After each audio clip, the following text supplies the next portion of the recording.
Karachi Kent station پر مسافروں کا ہجوم ہمیشہ کی طرح غیر معمولی تھا۔ عید کی آمد تھی، اس لیے ہر کوئی اپنے پیاروں کے پاس پہنچنے کی جلدی میں تھا۔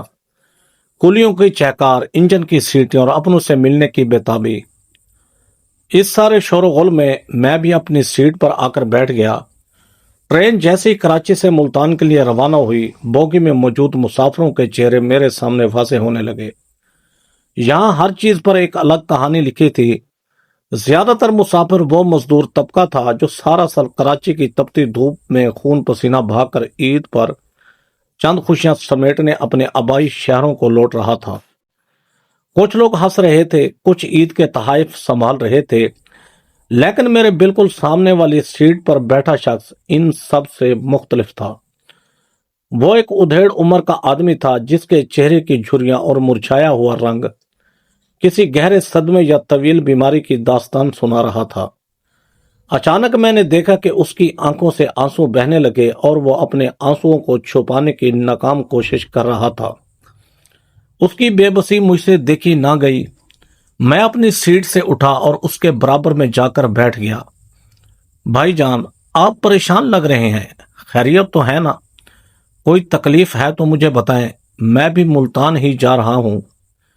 میں نے دھیمی اور ہمدردانہ آواز میں پوچھا۔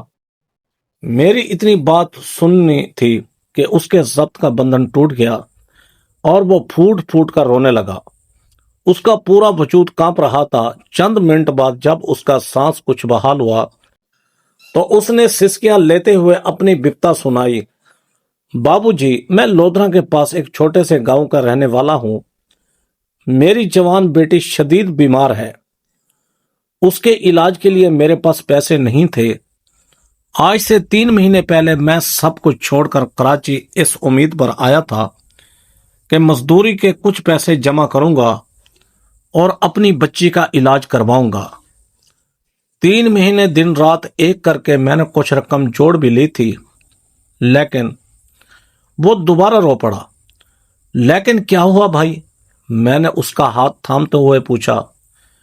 کراچی کی اس بار کی سخت اور جلا دینے والی گرمی میں برداشت نہ کر سکا۔ مجھے شدید نمونیا ہو گیا۔ اکیلا تھا، تڑپتا رہا، آخر کار ہسپتال پہنچا تو کئی دن وہاں داخل رہنا پڑا۔ بابو جی، جو پیسہ میں نے 3 مہینوں میں پیٹ کاٹ کاٹ کر بیٹی کے علاج کے لیے جمع کیا تھا، وہ سارے کا سارا میری اپنی ادویات اور ہسپتال کے بلوں کی نظر ہو گیا۔ میں خالی ہاتھ واپس جا رہا ہوں۔ میں اپنی بیٹی کو کیا منہ دکھاؤں گا؟ اس نے کانپتے ہاتھوں سے اپنی جیب سے ڈاکٹر کی میڈیکل رپورٹ، ہسپتال کے بل اور ادویات کی پرچیاں نکال کر میرے سامنے رکھ دیں۔ وہ ثابت کرنا چاہتا تھا کہ وہ جھوٹا نہیں ہے۔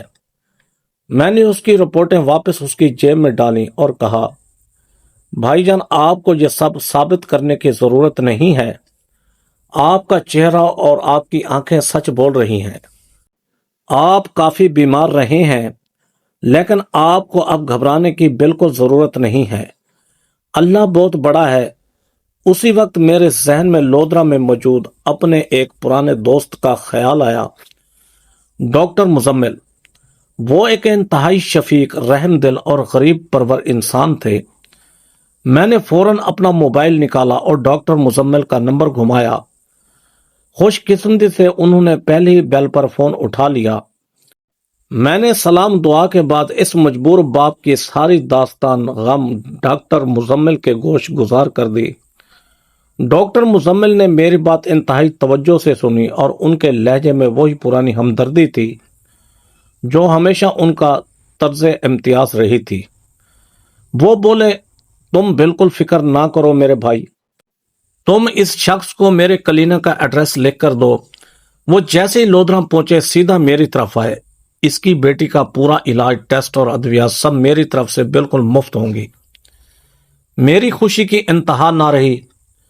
میں نے فون اس ادھیڑ عمر مسافر کے کان سے لگا دیا۔ جب ڈاکٹر مزمل نے خود اسے یقین دہانی کروائی تو اس مسافر کے چہرے پر جو تغیر آیا اسے لفظوں میں بیان کرنا ناممکن ہے۔ اس کی روتی ہوئی آنکھوں میں اب خوشی اور تشکر کے آنسو تھے۔ فون بند کرنے کے بعد وہ عقیدت سے میرے ہاتھ چومنے لگا اور بولا، آپ کا بہت بہت شکریہ بابو جی، آپ نے مجھ غریب پر بہت بڑا احسان کیا ہے۔ میں نے مسکرا کر اس کے کندھے پر ہاتھ رکھا اور کہا، شکر میرا نہیں، اس پروردگار کا ادا کرو، میں تو صرف ایک وسیلہ ہوں۔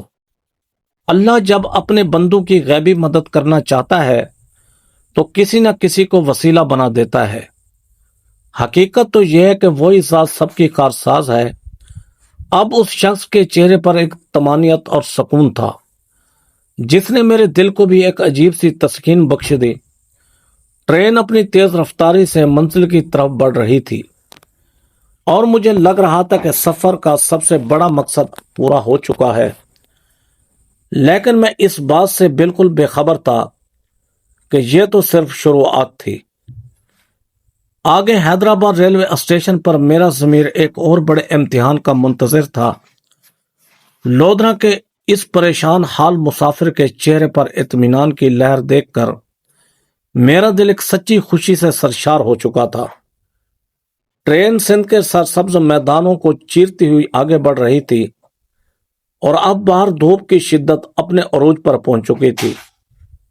لو کے تھپیڑے ٹرین کی کھڑکیوں سے اندر آ رہے تھے جس سے پیاس اور گرمی کی شدت میں مزید اضافہ ہو رہا تھا۔ کچھ گھنٹوں کے سفر کے بعد ٹرین کے انجن نے ایک لمبی سیٹی ماری اور رفتار آہستہ ہونے لگی۔ باہر لگے بورڈ پر بڑے بڑے لفظوں میں لکھا تھا، حیدرآباد ریلوے اسٹیشن۔ ٹرین جیسی پلیٹ فارم پر آ کر رکی، اسٹیشن پر مسافروں کی چہل پر کلیوں کا شور اور پھیری والوں کی آوازیں گونجنے لگیں۔ کوئی پانی بیچ رہا تھا تو کوئی چائے۔ میں اپنی سیٹ پر بیٹھا کھڑکی سے باہر کے مناظر دیکھ رہا تھا کہ اچانک میری نظر پلیٹ فارم کے آخری حصے سے کچھ فاصلے پر پڑی۔ وہاں ایک ایسا منظر تھا جس نے میرے دل کو تڑپا کر رکھ دیا۔ تپتی ہوئی دوپہر میں جہاں سورج آگ برسا رہا تھا، ایک انتہائی عمر رسیدہ اور بوڑھی عورت نے ایک چھوٹا سا لکڑی کا ٹھیلا لگایا ہوا تھا جس پر شربت کا تانبے کا برتن رکھا تھا۔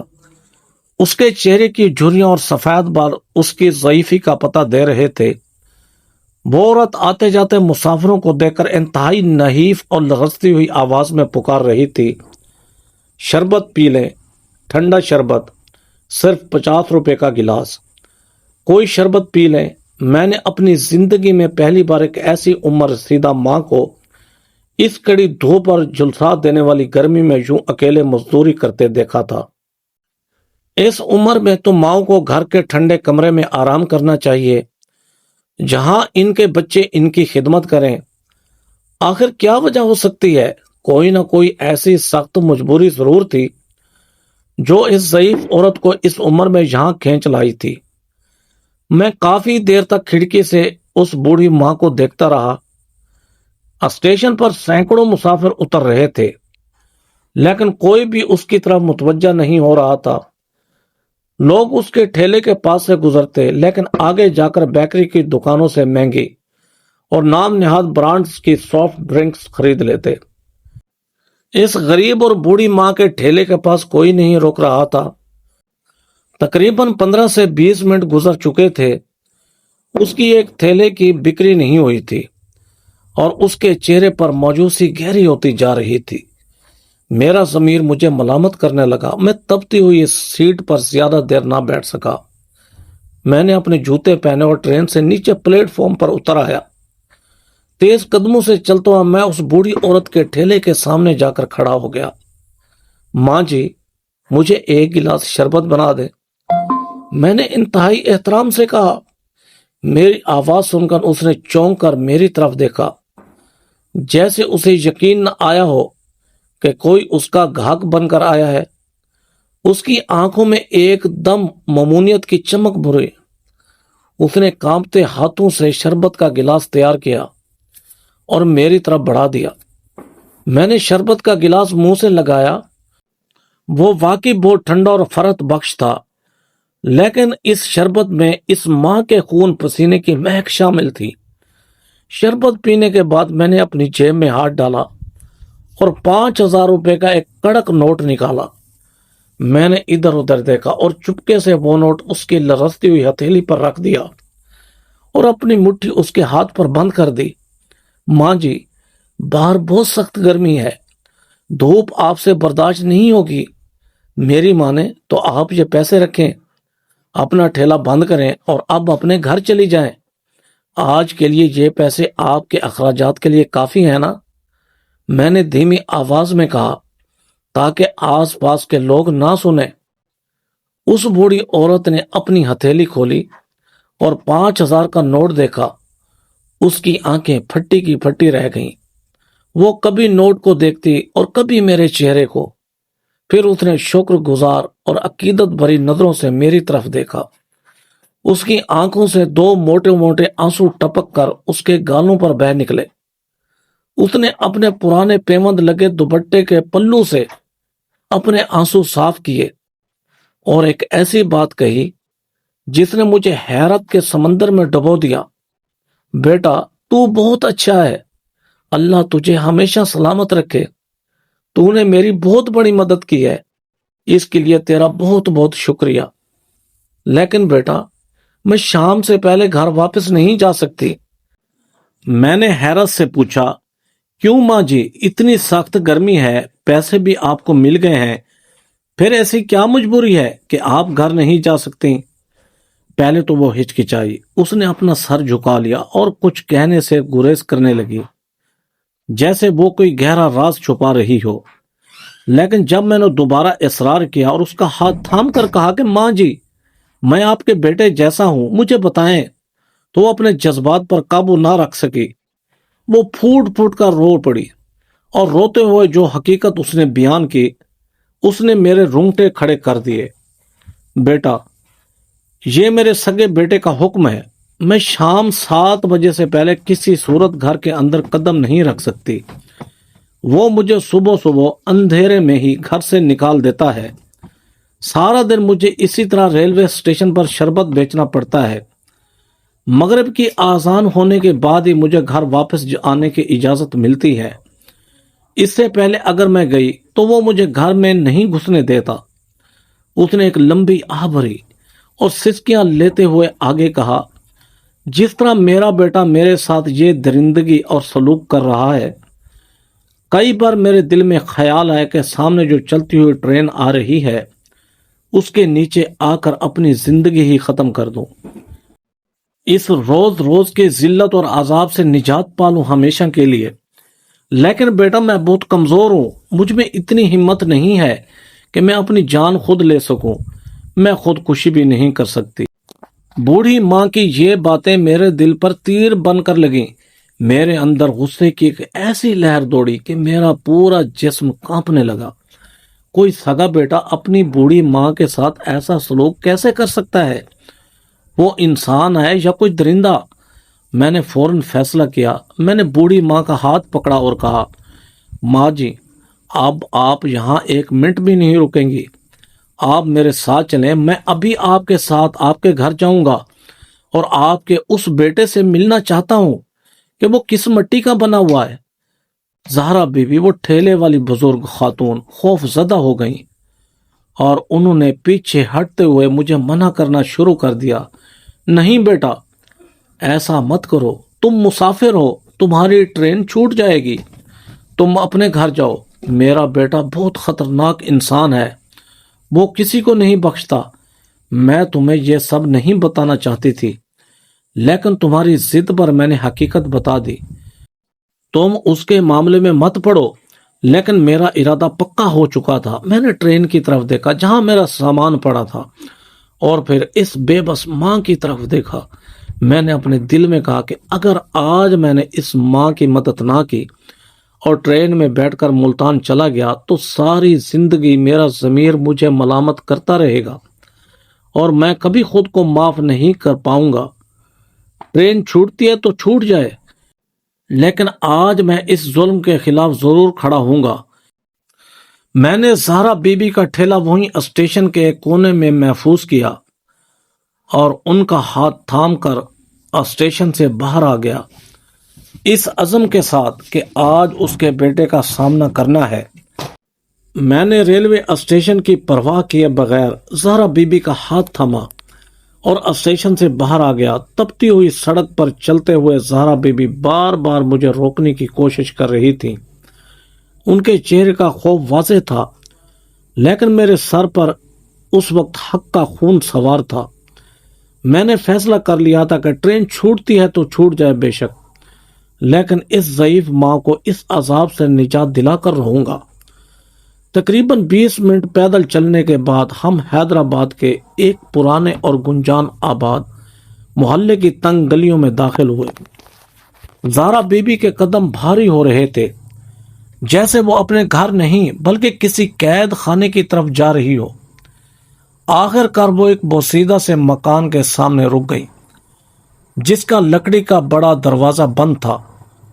بیٹا، یہی میرا گھر ہے، لیکن تم اب بھی واپس چلے جاؤ، وہ بہت ظالم انسان ہے۔ زہرا بی بی نے آخری بار التجا کی، لیکن میں نے آگے بڑھ کر دروازے پر زور زور سے دستک دینا شروع کر دی۔ چند سیکنڈز بعد ہی دروازہ ایک جھٹکے سے کھلا اور اندر سے ایک لمبا چوڑے شانے والا شخص باہر نکلا۔ اس کی آنکھیں نشے اور غصے کی وجہ سے سرخ ہو رہی تھیں، چہرے پر وحشت تھی اور اکھڑی ہوئی زلفیں اس کی صفاقی کا پتہ دے رہی تھیں۔ یہ زہرا بی بی کا بیٹا عامر تھا۔ اس نے پہلے مجھے اور پھر اپنی ماں کو دیکھا۔ اس کے تیور بدل گئے۔ اس نے کڑکدار اور غسیلے لہجے میں کہا، کیا بات ہے، کیوں آئے ہو یہاں؟ اور یہ بڑھیا شام سے پہلے گھر کیوں آ گئی ہے؟ میں نے اپنے غصے پر قابو پاتے ہوئے کہا، عامر، یہ تمہاری سگی ماں ہے۔ کیا کوئی انسان اپنی ماں کے ساتھ ایسا سلوک کرتا ہے؟ باہر دیکھو، کتنی قیامت کی گرمی ہے۔ اس عمر رسیدہ خاتون کو تم نے سارا دن سڑک پر کھڑا کر رکھا ہے، یہ اس گرمی کی وجہ سے مر جائے گی۔ میری بات سن کر عامر کے چہرے پر ایک خبیثانہ مسکراہٹ ابھری۔ اس نے بڑی بے دردی سے جواب دیا، مرتی ہے تو مر جائے، میں بھی یہی چاہتا ہوں۔ اور تم اس کے وکیل بن کر کیوں آئے ہو یہاں سے شرافت سے چلے جاؤ، شاید تم مجھے نہیں جانتے۔ اس سے پہلے کہ میں کچھ اور کہتا، عامر نے اپنے بڑے اور مضبوط ہاتھوں سے مجھے سینے پر ایک زوردار دھکا دیا۔ دھکا اتنا شدید تھا کہ میں اپنا توازن برقرار نہ رکھ سکا اور پیچھے کی طرف اچھل کر گلی کے بیچوں بیچ بہتی ہوئی گندی نالی میں جا گرا۔ میرا پورا جسم گندے پانی سے لت پت ہو گیا۔ میرے صاف ستھرے کپڑے سڑاند مارتے پانی میں خراب ہو گئے۔ عامر نے ایک زوردار قہقہا لگایا، دروازہ اندر سے دھڑام سے بند کیا اور کنڈی چڑھا دی۔ مجھے اس حال میں گرتا دیکھ کر گلی میں موجود کچھ لوگ اور محلے والے آہستہ آہستہ میرے قریب جمع ہو گئے۔ زہرا بی بی روتی ہوئی میرے پاس آئیں اور اپنے دوپٹے سے میری قمیض صاف کرنے کی ناکام کوشش کرنے لگیں۔ محلے کے چند بزرگوں نے مجھے نالی سے اٹھایا اور گلی کے ایک کونے میں رکھی بینچ پر بٹھایا۔ ایک بزرگ نے افسوس سے سر ہلاتے ہوئے کہا، بھائی، آپ مسافر لگتے ہیں، کیوں اس بلا کے منہ میں ہاتھ دے رہے ہیں؟ چپ چاپ یہاں سے نکلے اور اپنے گھر واپس چلے جائیں۔ مجھے اپنے کپڑوں کے خراب ہونے کا دکھ بالکل نہیں تھا۔ مجھے دکھ اس بات کا تھا کہ ایک سگا بیٹا ماں پر ظلم کر رہا تھا اور پورا محلہ خاموش تھا۔ میں نے غصے اور صدمے سے محلے والوں کی طرف دیکھا اور کہا، مائیں تو سب کی سانجھی ہوتی ہیں، آپ کیسے لوگ ہیں جو اس بزرگ خاتون کی بے بسی کا تماشا دیکھ رہے ہیں؟ یہ بیچاری عمر کے اس حصے میں سڑکوں پر رول رہی ہے اور آپ سب مرد بن کر تماشائی بنے ہوئے ہیں۔ کیا اس محلے میں کوئی ایک بھی ایسا غیرت مند نہیں جو اس ظالم شخص کے خلاف آواز اٹھا سکے؟ میری بات سن کر محلے والوں نے نظریں جھکا لی۔ پھر مجمع میں سے ایک ادھیڑ عمر شخص آگے آیا اور درد بھری آواز میں بولا، بھائی جان، ہم مجبور ہیں، ہم سیدھے سادے اور کمزور لوگ ہیں، ہم عامر کا مقابلہ نہیں کر سکتے۔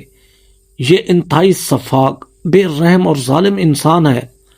آپ کو معلوم نہیں ہے، ایک بار اس محلے کے ایک نوجوان نے زہرا بی بی کو گرمی میں تڑپتا دیکھ کر اپنے گھر میں پناہ دی تھی تو عامر نے اس کے گھر پر حملہ کر دیا تھا اور پورے محلے کے سامنے دھمکی دی تھی کہ اگر میری ماں کو کسی نے اپنے گھر میں پناہ دی یا اس کی مدد کی تو میں اسے زندہ نہیں چھوڑوں گا۔ ہم اپنے بال بچوں والے ہیں بھائی، ہم اس سے ڈرتے ہیں۔ میں عامر کے بارے میں مزید جاننا چاہتا تھا کہ آخر وہ ایسا کیا کرتا ہے کہ پورا محلہ اس کے نام سے کانپتا ہے، اور وہ کون سی مجبوری ہے کہ وہ اپنی ماں کو دن میں گھر آنے نہیں دیتا لیکن شام کو آنے دیتا ہے۔ میں نے محلے والوں کو اعتماد میں لیا اور ان سے تفصیلات پوچھنا شروع کی۔ تب جو انکشافات ہوئے انہوں نے میرے پاؤں تلے سے زمین نکال دی۔ محلے والوں نے بتایا کہ عامر کوئی غنڈہ نہیں بلکہ اس پورے علاقے کا بہت بڑا ڈرگ ڈیلر، منشیات فروش ہے۔ وہ کوکین، چرس اور آئس جیسے خطرناک نشوں کا دھندا کرتا ہے، اور سب سے ہولناک بات یہ تھی کہ اس کے اس کالے دھندے میں اس کی بیوی نورین بھی برابر کی شریک ہے۔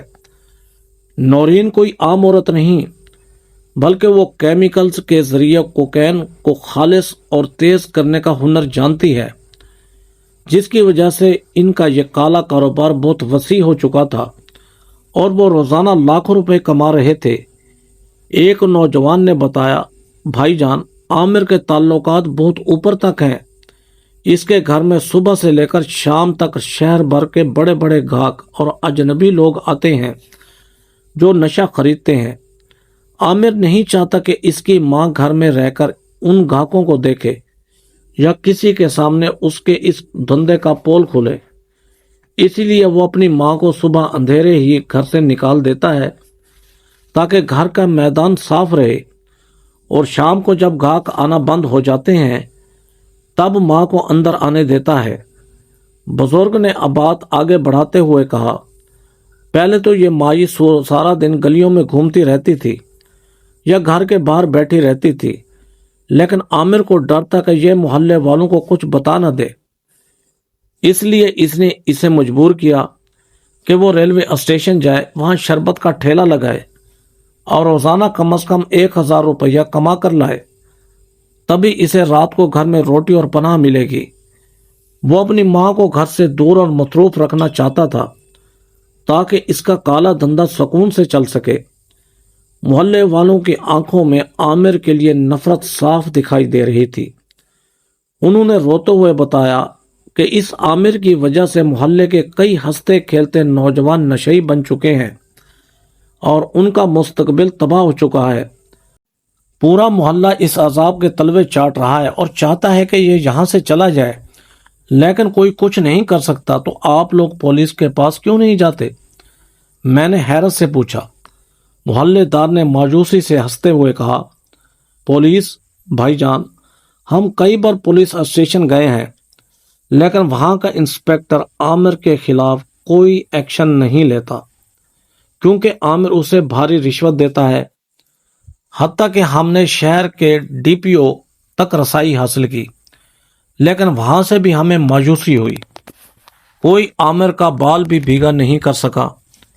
محلے والوں کی یہ باتیں سن کر مجھے اندازہ ہوا کہ یہ معاملہ جتنا میں سمجھ رہا تھا اس سے کہیں زیادہ گہرا اور خطرناک ہے۔ عامر کے ہاتھ بہت لمبے تھے اور قانون اس کی جیب میں تھا، لیکن میرے اندر کا انسان ہار ماننے کو تیار نہیں تھا۔ میں نے گندے کپڑوں کی پرواہ کیے بغیر فیصلہ کیا کہ میں خود قانون کے رکھوالوں کے پاس جاؤں گا اور دیکھوں گا کہ یہ نظام کتنا اندھا ہے۔ محلے والوں کی زبانی عامر کے ہولناک کالے دھندے اور اس کی صفاقی کی داستان سن کر میرا خون ابل رہا تھا، لیکن اب میں جان چکا تھا کہ یہ لڑائی محض جذبات سے نہیں جیتی جا سکتی۔ میں نے محلے کے ایک ہمدرد شخص کے گھر جا کر اپنے کپڑے صاف کیے، غسل کیا اور زہرا بی بی کو اپنے ساتھ لے کر انصاف کی تلاش میں نکل پڑا۔ سب سے پہلے ہم متعلقہ پولیس اسٹیشن پہنچے۔ تھانے کا ماحول روایتی طور پر سرد اور بے حسی سے چور تھا۔ میں نے انسپیکٹر کے سامنے جا کر عامر کا نام لیا اور زہرا بی بی پر ہونے والے ظلم سمیت اس کے منشیات کے دھندے کی پوری حقیقت کھول کر رکھ دی، لیکن میری باتیں سن کر انسپیکٹر کے چہرے پر نہ تو کوئی حیرت ابھری اور نہ ہی کوئی غصہ۔ اس نے انتہائی سرد مہر لہجے میں کہا، دیکھو بھائی، تم مسافر ہو، مسافروں کی طرح رہو۔ یہ مقامی معاملات ہیں، ان میں ٹانگ اڑانے کی کوئی ضرورت نہیں ہے تمہیں۔ ہمارے پاس عامر کے خلاف کوئی ٹھوس ثبوت نہیں ہے، اس لیے ہم کوئی کارروائی نہیں کر سکتے۔ میں سمجھ گیا کہ محلے والوں کا یہ کہنا بالکل سچ تھا کہ قانون اس کی جیب میں ہے۔ میں نے ہمت نہیں ہاری اور وہاں سے سیدھا ڈی پی او آفس کا رخ کیا۔ مجھے امید تھی کہ شاید کوئی بڑا افسر اس ظلم کا نوٹس لے گا، لیکن وہاں بھی گھنٹوں انتظار کے بعد جب ہماری پیشی ہوئی تو ڈی پی او صاحب نے ہماری بات سن کر زبانی جمع خرچ تو بہت کیا، لیکن عملی طور پر کسی قسم کی مدد کرنے سے صاف انکار کر دیا۔ وہ بھی عامر کے اثر و رسوخ اور اوپر تک پھیلے ہوئے نیٹ ورک کے سامنے بے بس دکھائی دے رہا تھا۔ میں تھک ہار کر ڈی پی او آفس سے باہر نکلا۔ زہرا بی بی کی آنکھوں میں مایوسی کے آنسو تھے اور وہ بار بار کہہ رہی تھی، بیٹا میں نے کہا تھا نا کہ کوئی اس کا کچھ نہیں بگاڑ سکتا، تم اپنی جان جوخم میں مت ڈالو۔ میری سمجھ میں نہیں آ رہا تھا کہ میں اس ظالم شخص کو اس کے انجام تک کیسے پہنچاؤں، جو نہ صرف اپنی بوڑھی ماں کے ساتھ درندوں جیسا سلوک کر رہا تھا بلکہ شہر کے سینکڑوں نوجوانوں کی رگوں میں نشے کا زہر اتار کر ان کا مستقبل بھی تباہ کر رہا تھا۔ اسی مایوسی کے عالم میں ہمارے ساتھ آئے ہوئے محلے کے ایک بزرگ نے میرے کندھے پر ہاتھ رکھا اور ایک مشورہ دیا، بیٹا اس شہر میں ابھی کچھ دن پہلے ہی ایک نیا ڈپٹی کمشنر آیا ہے، سنا ہے وہ بہت نیک دل، ایماندار اور غریب پرور انسان ہے۔ وہ کسی سفارش کو نہیں مانتا۔ اگر تم کہو تو ہم سب مل کر اس کے پاس چلتے ہیں، شاید وہاں سے کوئی راستہ نکل آئے۔ ڈوبتے کو تنکے کا سہارا بہت ہوتا ہے۔ محلے داروں کی یہ تجویز مجھے پسند آئی۔ ہم نے وقت ضائع کیے بغیر زہرا بی بی اور چند محلے داروں کے ساتھ ڈپٹی کمشنر کے دفتر کا رخ کیا۔ ڈی سی آفس کے باہر سخت سیکورٹی تھی اور لوگوں کا تانتا بندہ ہوا تھا۔ ہم نے بھی اپنی پرچی اندر بھجوائی اور انتظار گاہ میں بیٹھ گئے۔ تقریباً 1 گھنٹے کے انتظار کے بعد ہمارا نمبر آیا اور اردلی نے ہمیں اندر جانے کا اشارہ کیا۔ میں جیسے ہی زہرا بی بی کا ہاتھ تھامے ڈپٹی کمشنر کے عالیشان کمرے میں داخل ہوا تو سامنے کرسی پر بیٹھے افسر پر نظر پڑتے ہی میرے قدم وہیں جم گئے۔ مجھے اپنی آنکھوں پر یقین نہیں آ رہا تھا۔ اس چمکتی ہوئی کرسی پر خاکی وردی اور وقار کے ساتھ کوئی اجنبی نہیں بلکہ میرا پرانا دوست اور کالج کا کلاس فیلو دلاور بیٹھا تھا۔ ہم دونوں نے ملتان کے ایک ہی کالج میں سالہ سال اکٹھے گزارے تھے، ایک ہی بینچ پر بیٹھتے تھے، لیکن کالج ختم ہونے کے بعد زندگی کی مصروفیات نے ہمیں دور کر دیا تھا۔ اتنے عرصے بعد اپنے جگری دوست کو اس اعلیٰ منصب پر دیکھ کر میرے دل سے خوشی اور فخر کا ایک فوارہ سا پھوٹ پڑا۔ دلاور نے بھی جیسے ہی فیل سے سر اٹھا کر میری طرف دیکھا، اس کے چہرے پر حیرت اور مسکراہٹ بیک وقت ابھر آئی۔ وہ فوراً اپنی کرسی سے اٹھا اور آگے بڑھ کر مجھے گلے سے لگا لیا۔ ارے میرے بھائی، تم ملتان سے یہاں حیدرآباد کب آئے اور اس حال میں؟ دلاور نے گرم جوشی سے پوچھا۔ میں نے دلاور کا ہاتھ پکڑا اور انتہائی سنجیدگی سے کہا، دلاور، میں یہاں کسی خوشی کے سفر پر نہیں آیا بلکہ قدرت مجھے ایک بہت بڑے مشن پر یہاں لے آئی ہے۔ میں نے بغیر کوئی وقت ضائع کیے دلاور کو ٹرین کے سفر سے لے کر ریلوے اسٹیشن پر زہرا بی بی سے ملاقات، عامر کے گھر پر پیش آنے والے واقعے، نالی میں دھکا دیے جانے والے اور محلے والوں کی زبانی عامر اور اس کی بیوی نورین کے منشیات کے بین الاقوامی نیٹ ورک کی ساری حقیقت تفصیلاً بتا دی۔ زہرا بی بی اور محلے داروں نے بھی روتے ہوئے دلاور کے سامنے اپنے بیانات ریکارڈ کروائے۔ دلاور نے پوری داستان انتہائی توجہ اور سنجیدگی سے سنی۔ جیسے جیسے میں عامر کی صفاقی اور منشیات کے دھندے کا ذکر کر رہا تھا، دلاور کی پیشانی پر بال گہرے ہوتے جا رہے تھے۔ اور اس کی آنکھوں میں غصے کی چمک واضح ہو رہی تھی۔ اس نے فوراً اپنے سیکرٹری کو بلایا اور حکم دیا اس علاقے کے ریکارڈ روم سے عامر نامی شخص کی تمام فائلیں اور اس کا سابقہ ریکارڈ فوراً میرے ٹیبل پر لاؤ۔ کچھ ہی دیر میں عامر کا سارا کچا چٹھا دلاور کے سامنے تھا۔ دلاور نے فائلوں کا مطالعہ کرنے کے بعد گہرا سانس لیا اور افسوس سے سر ہلاتے ہوئے مجھ سے کہا، یار یہ عامر واقعی بہت چالاک اور خطرناک مورا ہے۔ جب بھی پولیس یا کوئی اور ادارہ اس پر ہاتھ ڈالنے کی کوشش کرتا ہے، یہ گرفتار ہونے سے پہلے ہی عدالت سے عبوری ضمانت کروا لیتا ہے۔ اس کا قانونی نیٹ ورک بہت مضبوط ہے اور اسے قانون کی کمزوریوں کا پورا فائدہ اٹھانا آتا ہے۔ دلاور نے کچھ دیر سوچا، اپنی قلم کو میز پر ٹپکایا اور پھر میری طرف دیکھ کر انتہائی پرعزم لہجے میں کہا، تم نے دلاور کو کالج کے دنوں میں دیکھا تھا، آج قانون کے رکھوالے کے روم میں دیکھو گے۔ مجھے اس عامر پر ہاتھ ڈالنے اور اس کا نیٹ ورک توڑنے کے لیے صرف 24 گھنٹے کا وقت دو۔ مجھے اپنے خاص اور خفیہ ذرائع استعمال کرنے ہوں گے، کیونکہ یہ بندہ قانونی راستے سے اتنی آسانی سے قابو میں آنے والا نہیں ہے۔ دلاور کے اس جملے نے میرے دل میں امید کا ایک نیا چراغ روشن کر دیا۔ ہم دلاور کو 24 گھنٹے کا وقت دے کر زہرا بی بی کے ساتھ واپس محلے میں آ گئے۔ دلاور کی یقین دہانی کے بعد وہ رات ہم نے جیسے تیسے کاٹی۔ محلے داروں کے دلوں میں ایک خوف بھی تھا اور ایک امید بھی۔ عامر ہمیشہ کی طرح شام کے بعد اپنے گھر میں بند تھا اور زہرا بی بی اپنے گھر کے ایک چھوٹے سے کونے میں سہم کر بیٹھی تھی کہ نہ جانے کل کیا ہونے والا ہے۔ 24 گھنٹے کا وقت کسی طویل سال کی طرح گزرا۔ اگلے دن وقت مقررہ پر زہرا بی بی اور محلے کے چند معززین کو لے کر دوبارہ ڈپٹی کمشنر دلاور کے آفس پہنچ گیا۔ آفس کا ماحول آج کچھ بدلا ہوا اور تناؤ سے بھرپور تھا۔ دلاور اپنی کرسی پر بیٹھا گہری سوچ میں ڈوبا ہوا تھا۔ ہمیں دیکھ کر اس نے سب کو بیٹھنے کا اشارہ کیا اور پھر اپنے اردلی سے کہا، عامر کی والدہ زہرا بی بی کو میرے سامنے حاضر کرو اور باقی سب لوگ کچھ دیر کے لیے باہر انتظار کریں۔ میں دلاور کا کلاس فیلو تھا، اس لیے اس نے مجھے اپنے پاس ہی روکا۔ جب زہرا بی بی دلاور کی میز کے سامنے آ کر بیٹھی تو دلاور نے اپنی کرسی آگے کی اور انتہائی سنجیدہ لیکن ہمدردانہ لہجے میں زہرا بی بی سے مخاطب ہوا، ماں جی، میں نے پچھلے 24 گھنٹوں میں عامر کا پورا نیٹ ورک کھنگال ڈالا ہے۔ آپ کا بیٹا بہت غلط اور ہولناک راستے پر چل رہا ہے۔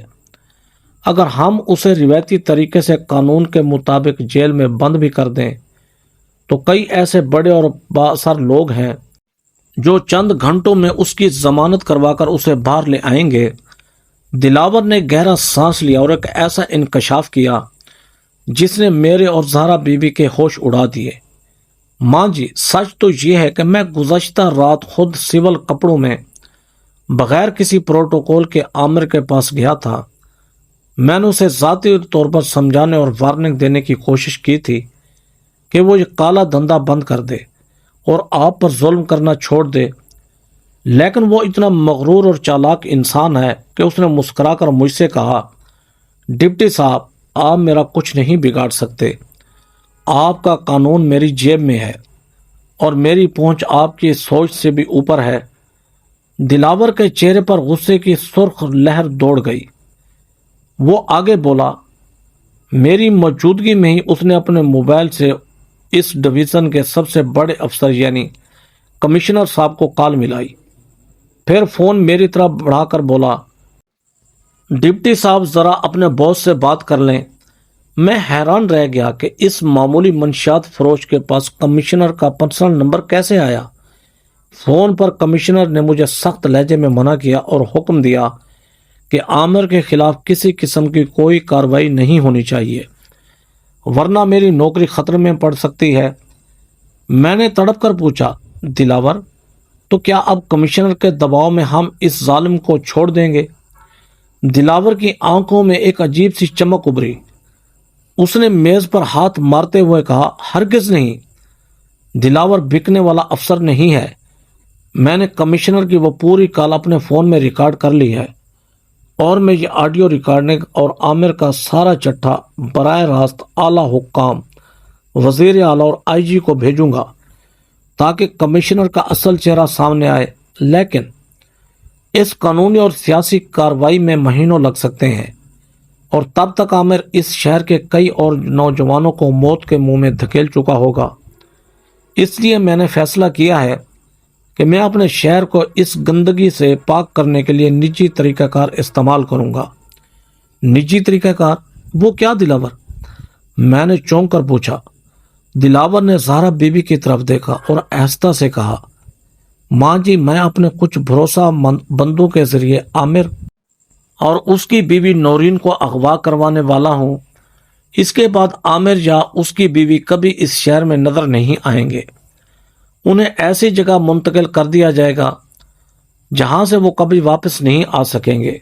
ایسا بھی ممکن ہے ماں جی کہ آپ زندگی میں دوبارہ کبھی اپنے بیٹے کی شکل نہ دیکھ سکے؟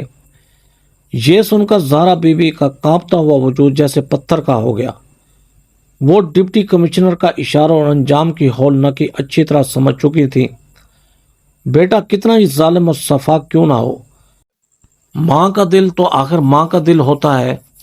اس کا خون جو تھا، زہرا بی بی نے روتے ہوئے دلاور کے سامنے ہاتھ جوڑ دیے۔ ڈی سی صاحب، میں آپ کے پاؤں پڑتی ہوں، وہ درندہ ہے، اس نے مجھ پر بہت ظلم کیا، لیکن وہ میرا خون ہے، میری کوکھ سے اس نے جنم لیا ہے۔ ایک ماں ہونے کے ناطے مجھے صرف ایک آخری موقع دیا جائے، میں خود اس کے پاس جاؤں گی، اسے آخری بار سمجھاؤں گی، شاید وہ اپنی ماں کے آنسو دے کر سدھر جائے، شاید اللہ اسے ہدایت دے دے۔ اگر وہ پھر بھی نہ مانا تو جو آپ کا دل چاہے کیجیے گا۔ دلاور نے میری طرف دیکھا، ہماری آنکھوں میں زہرا بی بی کے لیے ہمدردی تھی۔ دلاور نے سر ہلایا اور کہا، ٹھیک ہے ماں جی، میں آپ کے مادری جذبات کا احترام کرتا ہوں، آپ چلی جائیں اور اسے آخری بار سمجھا لیں۔ زہرا بی بی اسی وقت ڈی سی او آفس سے نکلی اور سیدھی عامر کے پاس پہنچی۔ میں اور محلے کے لوگ کچھ فاصلے پر گلی میں کھڑے تھے۔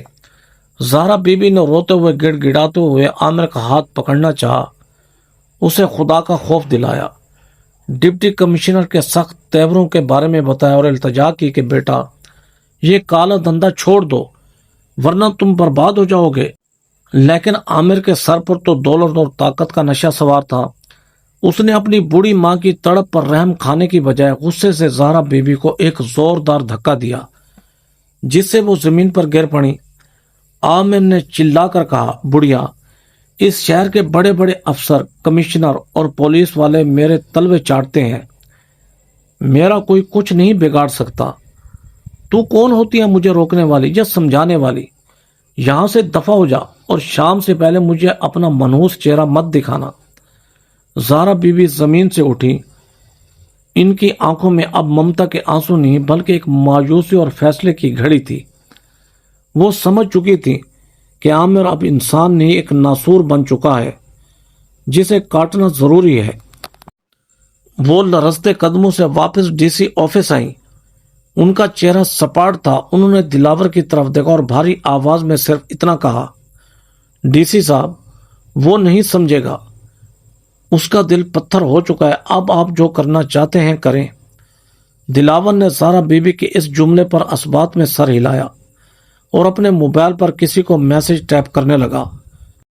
زہرا بی بی کی طرف سے گرین سگنل ملتے ہی ڈپٹی کمشنر دلاور نے اپنے پلان پر عمل درآمد شروع کر دیا۔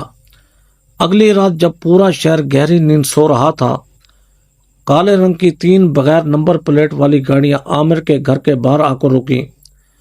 چند ہی منٹوں میں دلاور کے خاص اور خفیہ کمانڈوز نے عامر اور اس کی بیوی نورین کو ان کے بستر سے اٹھایا، ان کے منہ پر پٹیاں باندھی اور انہیں گاڑیوں میں ڈال کر غائب کر دیا۔ ان کے گھر سے منشیات کا بھاری ذخیرہ اور لاکھوں روپے کی نقدی بھی برآمد کر لی گئی جسے دلاور نے سرکاری تحویل میں لے لیا۔ کمشنر صاحب کو جب عامر کے غائب ہونے کا پتہ چلا تو انہوں نے دلاور پر دباؤ ڈالنے کی کوشش کی، لیکن دلاور نے کمشنر کی وہی آڈیو ریکارڈنگ براہ راست وفاقی حکومت اور آئی جی کو بھیج دی جس کے نتیجے میں کمشنر کو نہ صرف معطل کر دیا گیا بلکہ ان کے خلاف بھی انکوائری بیٹھ گئی۔ عامر اور نورین کو ایک ایسی دور دراز خفیہ جیل میں منتقل کر دیا گیا جہاں سے ان کا باہر آنا ناممکن تھا۔ وہ کالا دھندا جو انہوں نے سینکڑوں ماؤں کے چراغ بجھا کر کھڑا کیا تھا مٹی میں مل گیا۔ اگلی صبح جب محلے والوں کو پتہ چلا کہ عامر اور اس کا کالا نیٹ ورک ہمیشہ کے لیے ختم ہو چکا ہے تو پورے علاقے میں عید کا سما تھا۔ لوگ خوشی سے جھوم اٹھے۔ محلے کے معززین نے مل کر زہرا بی بی کے گھر کی مرمت کروائی اور ان کے لیے ماہانہ راشن کا بندوبست کیا۔ اب زہرا بی بی کو کڑی دھوپ میں ریلوے اسٹیشن پر شربت بیچنے کی ضرورت نہیں تھی۔ محلے کا ہر نوجوان اب ان کا بیٹا بن چکا تھا۔ میرا مشن اب پورا ہو چکا تھا، اس لیے میں نے زہرا بی بی سے اجازت لی۔ انہوں نے روتے ہوئے میرے سر پر ہاتھ رکھا اور ڈھیروں دعائیں دیں۔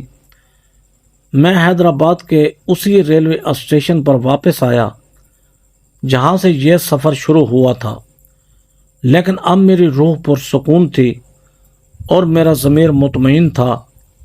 جب ٹرین نے ملتان کی طرف سفر شروع کیا تو مجھے احساس ہوا کہ دنیا میں ظلم کتنا ہی طاقتور کیوں نہ ہو، اللہ کا انصاف اور حق کا بول بالا ہمیشہ ہو کر رہتا ہے۔ دوستو، کمنٹ باکس میں اپنی رائے کا ضرور اظہار کیجیے گا کہ یہ سٹوری آپ کو کیسی لگی۔ ایسی سبق آموز سٹوری دیکھنے کے لیے ویڈیو کو لائک کریں، ہمارے چینل شوکت وائس کو سبسکرائب کر کے بیل آئیکن کو دبا کر آل پر کلک کر دیں تاکہ آپ کو ہر آنے والی نیو ویڈیو کا نوٹیفیکیشن سب سے پہلے ملے۔ Thanks for watching. اللہ حافظ۔